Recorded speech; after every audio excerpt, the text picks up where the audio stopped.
মাঠেও আপনার জন্য ছুটবে, তারপরে পুলসেরাতে দৌড়াইতে থাকবে। যদি পার না হইতে পারে তো দুরুদ যদি জীবনে একটাও পড়া থাকি, একবারও পড়া থাকি, ওটাকে মাথার উপরে দিয়া পার করায় দিবে। কিয়ামতের মাঠে যিনি ছুটতে থাকবেন। হাদিস অনেক ছিল, রাত্র অনেক হয়ে গেছে, নাইলে দেখাইতাম কোন নবী আল্লাহ আমাদেরকে দিছিলেন।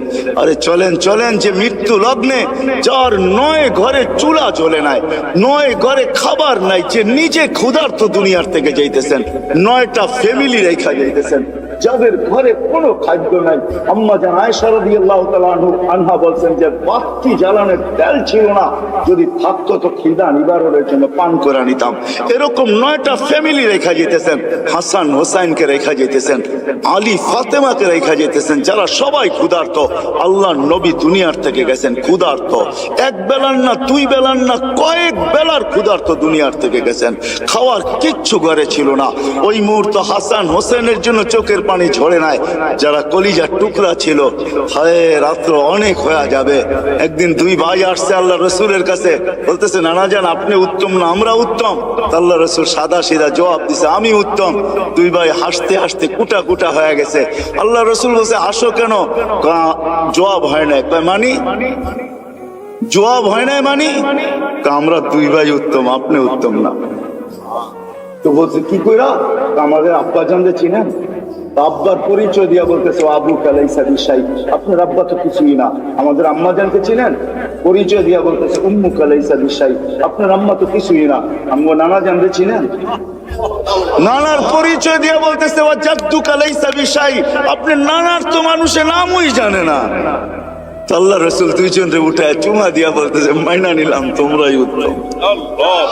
ওই কলিজার টুকরার জন্য চোখের পানি না, বাটারার মানুষ আপনার আমার জন্য চোখের পানি ছিল। জিবরিল জিজ্ঞাসা করতে বাধ্য হয়েছে এখনো কাঁদতেছেন? ওয়াইলা রফিকিল আলা, আপনি তো আল্লাহর সান্নিধ্যে চলে যাবেন। আল্লাহু ইয়ান্তাযিরুক, আল্লাহ আপনার অপেক্ষায় অপেক্ষমান, এখনো চোখের পানি। বলছে জিবরিল ফামান লিবাদিলি উম্মতি, আমার পরে উম্মতকে দেখা কে রাখবে। আজকে ওই উম্মত বলে লাইফ স্টাইল চেঞ্জ করলে আমি সুখী হব। ওই উম্মত বলে লাইফ স্টাইল চেঞ্জ করলে সুখী হব। ওই উম্মত বলে রাগ হয় না। চলেন শেষ হাদিস শুনায়া দেই, তাহকিক উলামা কইরা নিবে। জিবরিল যখন পর মারবে কবর থেকে, আথার থেকে উঠানোর জন্য, মাকামে মাহমুদে নিয়ে যাওয়ার জন্য, তখনও উঠবেন ওয়া হুয়া ইয়াবকি ওয়া ইয়াকুল, চোখে পানি থাকবে, মুখে চিৎকার থাকবে আইনা জিবরিল আইনা উম্মতি। জিবরিল আমার উম্মত আমার রিসেপশনে আসে না কেন? তুমি একা কেন? উম্মত কি জাহান্নামের পারে চলে গেছে? তো জিবরিল কসম খায়া বলবে মা শাক্কাল আরদা আহাদুন ইল্লা আনতা, আপনি ব্যতীত সৃষ্টির ভিতরে কেউ উঠেই নাই। উম্মত উঠবে কোত্থেকে? আপনি শান্ত হন, চলেন মাকামে মাহমুদে, তারপরে উম্মত আসবে। উঠলে না রিসেপশনে আসবে। নবী কবর থেকে টানতে, ওনার লাইফ স্টাইল ওটার ভিতরে রাখা আছে।